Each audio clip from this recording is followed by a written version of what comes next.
Aray! Wala ka sa ulap? Ano ngayon kung ilusyonada siya? Kayo kaya magkaroon ng evil stepmother at evil stepsister? Ano to? Bakit lang? Ikaw makasarili ka talaga. Inuuna mo pa yung kabaklaan mo. Sige na, Becky. Bumili ka na ng make-up para naman gumanda ka ng konti. Wow, ha? Buti na nga lang, love siya ni father at ni half-brother. Ang kontrolado mo lang ay ang sarili mo, hindi ang ibang tao. Mag-aaral ako mabuti. Pag nakatapos na ako, magtatrabaho ako para makapagpahinga ka na ng mapayapa.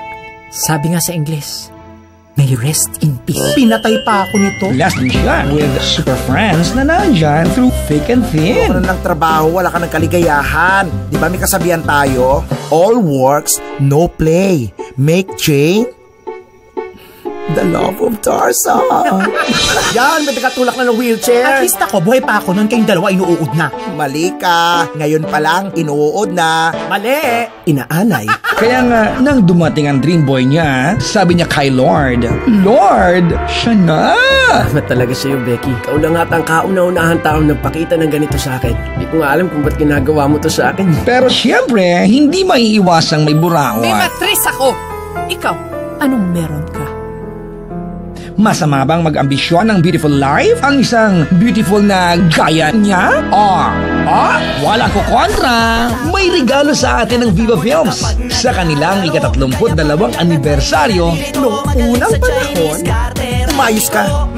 Inihahandog ang pelikulang magpapatawa sa inyo sa kakaiyak at magpapaiyak sa inyo sa kakatawa. Ang kwento ng taong ang tanging gusto ay magmahal. Ano gusto mo? Ikaw. At magkaroon ng sariling pamilya. alam ko naman gutom kayo. Pagtsagaan mo muna to, nak. Si Joey Paras, ang bagong mukha ng kagandahan, hindi pa nga lang uso. Becky Gang, ang nanay kong Becky. Ang lakas na mamakatsaka nung pangalang Becky ka. Bakit? Maganda ka ba? Sa direksyon ni Wen V. De Ramas. Sandali lang, wag niyo kong sasampalin. Ako bida dito, support lang kayo. Malalit na